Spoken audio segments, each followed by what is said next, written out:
Bonjour, voilà, on m'a conseillé de faire des vidéos, donc je vais essayer d'en faire. C'est plusieurs fois que je dis ce serait bien que j'en fasse, et finalement je ne fais pas.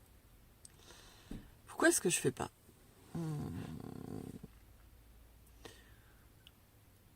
C'est une bonne question. Peut-être parce que l'impression que c'est de l'étalage et que c'est une forme d'ego en fait. Donc je j'ai pas vraiment envie de rentrer dans ce jeu-là, pas médiatique, mais vous savez, les réseaux sociaux, etc., de s'étaler, mais je vais essayer dans cette vidéo. Là, pour moi, c'est compliqué parce que c'est quand il y a quelqu'un en face avec son énergie, avec son questionnement, avec ses envies, ses souhaits, ce qu'il, sa conscience, ce qu'il recherche en fait. Donc là, j'aimerais beaucoup que vous me disiez en commentaire ce que vous voulez, des questions peut-être précises. Et à ce moment-là, moi, j'aurais beaucoup plus facile à vous répondre que de là de parler dans le vide, finalement, à moi-même. C'est un peu l'impression que ça me donne, en fait. Donc, à moins que je joue au jeu de l'interlocuteur, alors attendez, on va jouer un petit peu, on va faire ça drôle. Alors, Valérie, dis-nous un petit peu, qu'est-ce que tu fais, finalement, comme thérapie, comme enseignement? Alors, je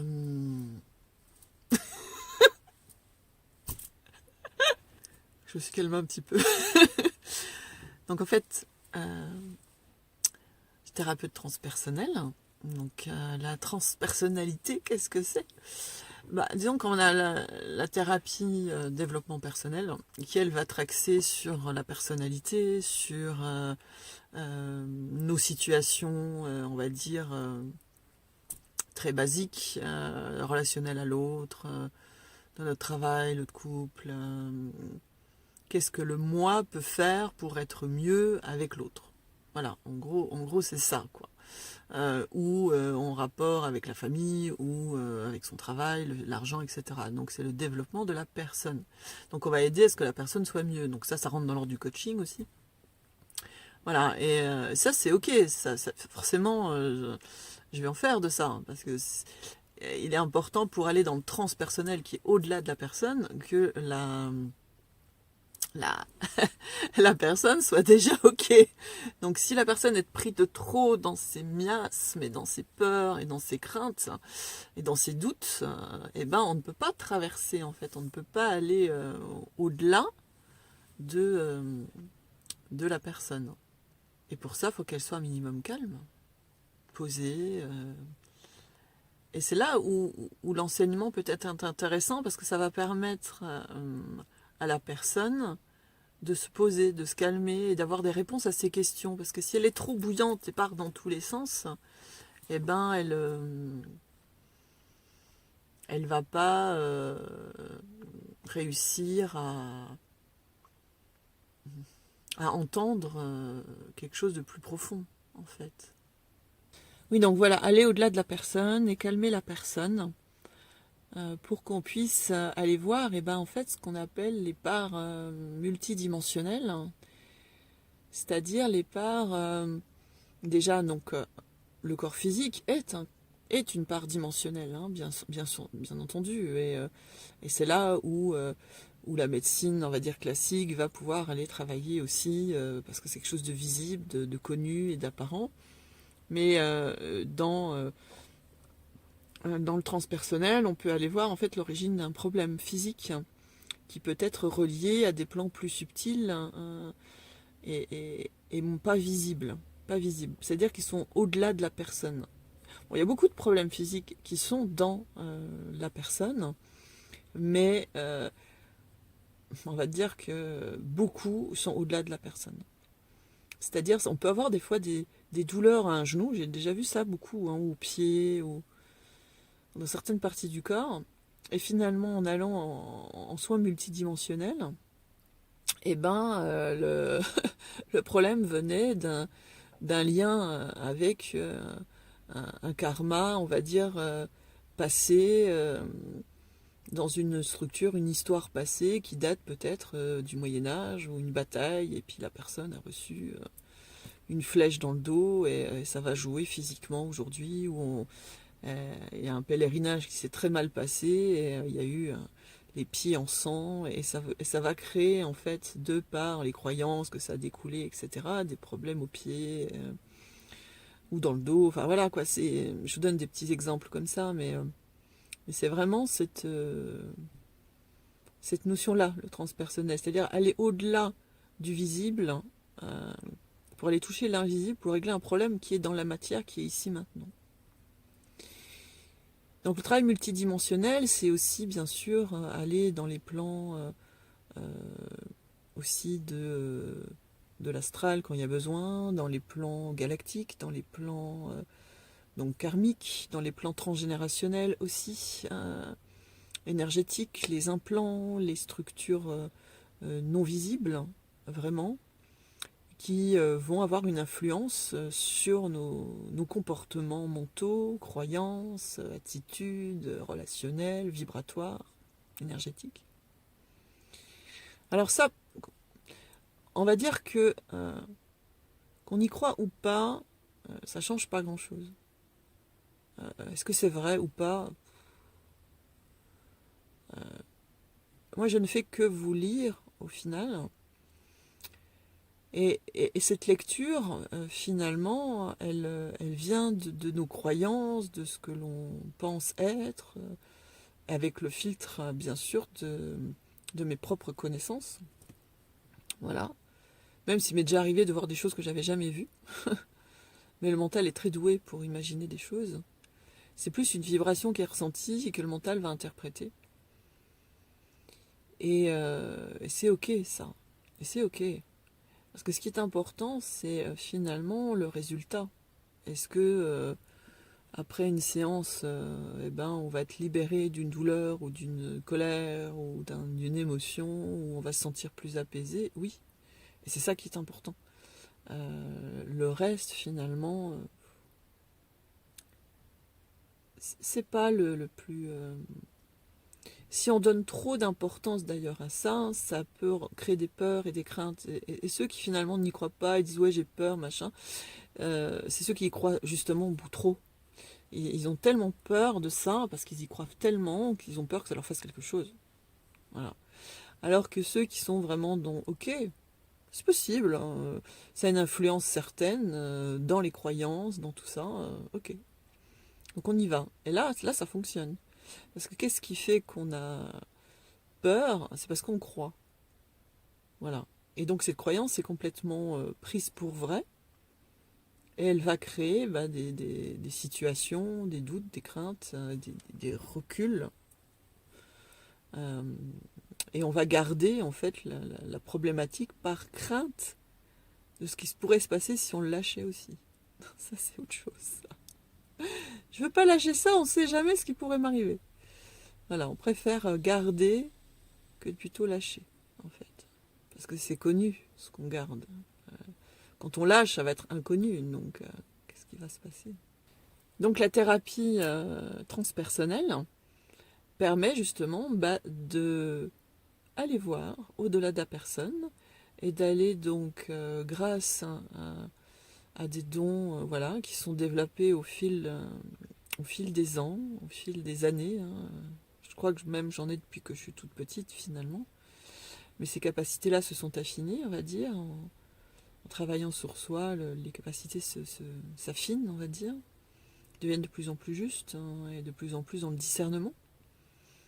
Et donc ces capacités, aujourd'hui, je les mets au service de votre éveil, de votre réalisation, de ce que vous êtes vraiment. Voilà, donc c'est un outil finalement, pas différent d'un marteau qui plante un clou, et ça c'est à voir comme ça. Voilà, c'est pas un pouvoir, c'est pas quelque chose d'extraordinaire, c'est pas quelque chose qui est hors du commun. Moi ici, c'est perçu comme étant presque normal en fait, banal. C'est juste un outil, comme il y en a. Moi, j'admire euh, les artistes, que ce soit des chanteurs, des peintres ou des sculpteurs. Des fois, on les regarde, ils font de ces trucs. Mais les petits, ceux qui font des vases, des choses, je suis capable de faire ça. Et, euh, et c'est un don. Et ben voilà, c'est la même chose en fait. On va dire que c'est un art. Voilà. Je suis une artiste de la spiritualité. Voilà, c'est un art. Et cet art, eh ben, je l'offre, on va dire, euh, pour vous permettre en fait de vous sentir mieux. Voilà, comme un artiste, eh ben, quand vous allez regarder ou entendre ou voir, enfin, un artiste, bah, bien souvent ça vous fait du bien. Après, il y a quelque chose qui se passe aussi hein, dans l'art. Voilà. Et ben, vous allez bien sûr donner une rétribution à cet art. Bien entendu, si vous achetez un tableau, ben, vous allez payer le temps passé pour cet artiste, la valeur qu'il a, voilà, les produits utilisés aussi. Et ben, pour moi, c'est la même chose. Voilà, c'est le temps passé. Voilà, c'est pour ça que les séances sont à rétribuer. C'est 60 € de l'heure et 80 € pour 2 heures. À savoir que les 2 heures, ils vont être coupés en deux. Il va y avoir une heure où il va y avoir un travail de compréhension, d'enseignement, de transmission, de libération aussi au niveau du mental. Donc là, ça va être plus ce travail en fait psychothérapie euh, qui va aussi mettre le doigt sur des problèmes, sur des relations avec notre enfance. Voilà, donc plus on va se connaître, plus cela va s'affiner et va être plus pertinent, bien sûr. Vous venez avec un problème, on travaille direct ce problème, et voilà. Et on a la compréhension et la libération, on va dire, psychologique, neuronale, tout de suite. Et en deuxième partie, donc l'heure d'après, ça va être le soin en multidimensionnalité, justement, en transpersonnel, où là, eh ben, ça va être en lien avec ce qu'on a fait en première partie, et qui va aller voir peut-être s'il y a un problème, par exemple, récurrent au niveau familial, aller voir dans le karma à quoi vous êtes relié qui fait que ça perdure et que ça pèse et que c'est un boulet que vous vous trimballez. Donc on va alléger, transmuter, libérer, voire modifier cela pour que vous n'ayez plus du tout à le porter. On le dépose, il n'y en a plus quoi. C'est vraiment une dissolution de ce karma qui est proposé là pour que vous puissiez avancer plus légèrement. Donc tout ce qui est thérapie transpersonnelle, il y a aussi là la guide spirituelle qui peut vous accompagner vers votre rencontre, vers ce que vous êtes au fond, tout au fond, ou au-delà. Tout dépend comment on se place. Vous rencontrez vous, qui n'est pas quelqu'un ou quelque chose, et qui est bien au-delà de ça. On parle voilà, de la réalisation du soi, ou de l'éveil, ou du chercheur qui enfin réalise ce qu'il est. Et là, à ce moment-là, d'ailleurs, il disparaît gentiment pour laisser place au divin, à la présence, à l'essence. Il y a plein de façons de formuler cela. Ça va être en fonction de qui écoute, de là où vous en êtes, de là où est votre quête, en fait. On peut parler du Graal aussi. Voilà. À savoir que ce retournement, ce retour à la maison n'est qu'une marche aussi. Et cette marche-là, elle est primordiale. Et elle permet ensuite de vraiment continuer le chemin en sachant enfin qui on est. Donc la quête est terminée à ce moment-là. mais le travail commence. C'est là où ça peut paraître un peu paradoxal. Avant, eh ben, c'est que la quête. Voilà, on cherche.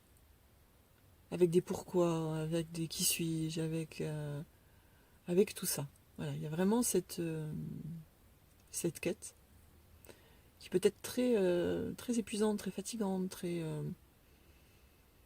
désespérante même. Voilà, on a l'impression qu'on n'y arrivera jamais, qu'il y aura toujours quelque chose, que machin, qu'on n'y est pas, mais voilà, donc ça crée une forme de frustration. Et une fois que c'est réalisé, qu'on sait enfin qui nous sommes, il y a une grande joie, mais il peut avoir aussi une autre forme de mais alors c'est que ça? Oui, c'est que ça. Euh, c'est une libération. Et le chercheur, là, va tranquillement se calmer et se mettre en retraite. Et, et là, en fait, commence eh ben, le vrai travail en soi. Pour pouvoir manifester ce qui a été réalisé. Parce que réaliser le soi non manifesté ne veut pas dire être réalisé dans ce que vous êtes. C'est pas la même chose. Réaliser le soi non manifesté, donc c'est la réalisation du soi, n'est pas réaliser ce que vous êtes. C'est juste, vous savez enfin qui vous êtes au fond. Mais ce n'est pas encore manifesté. Et ce qui empêche cette manifestation, ce sont donc tous les miasmes, tous les croyances, les égrégores, les, les croyances profondes, les racines de l'identité égotique qui est là et qui enferme comme une coquille en fait la conscience. La conscience s'étant réveillée à elle-même, elle se dit ok je suis ça, d'accord, mais il y a encore ça et ça. Alors voilà. Donc après elle va avoir un profond désir de se libérer, et ce qui fait que vous allez vivre forcément des situations pour libérer ça. Et là on a besoin d'être accompagné pour ça, parce que c'est très difficile hein, seul.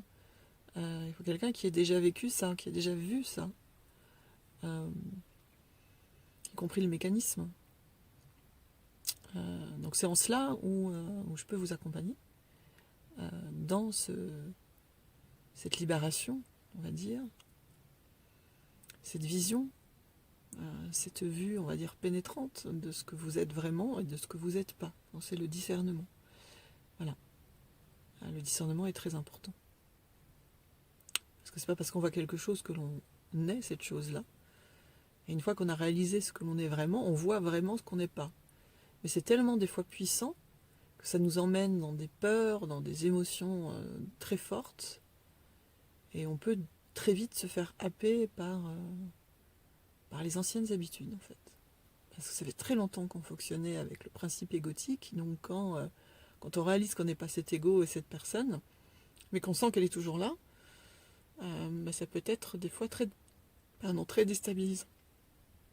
Donc ça, c'est on va dire le travail du guide spirituel. De vous montrer ces embûches pour que vous ne trébuchiez pas.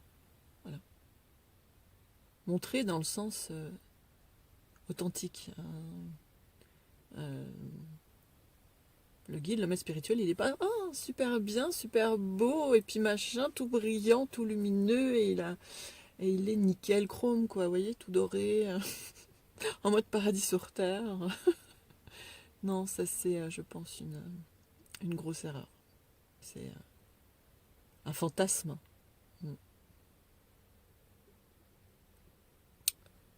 Donc en dessous de cette vidéo, vraiment, je vous invite à noter vos questions, qu'est-ce que vous aimeriez recevoir comme enseignement, quelles sont les questions qui vous taraudent. Et j'aimerais avoir des questions. Posez-les et je prendrai le temps en vidéo d'y répondre, pas en commentaire. Je ne prendrai pas le temps, sauf si c'est quelque chose de très pragmatique, bien sûr, ou voilà, mais le mieux c'est de vous répondre en direct, hein. C'est mieux quand même. Si vous souhaitez me contacter pour un rendez-vous, une consultation, eh ben, je vais mettre mon adresse email dans le commentaire, dans le détail de la vidéo. Si vous ne voulez pas étaler votre question aussi, vous pouvez me l'envoyer par email aussi, hein, parce que peut-être qu'en commentaire, vous n'avez pas forcément envie de la poser. Donc vous pouvez aussi me l'envoyer par email. Sachez que ça sera toujours anonyme. Je vous souhaite une très belle journée. Je vous embrasse et à bientôt. Au revoir.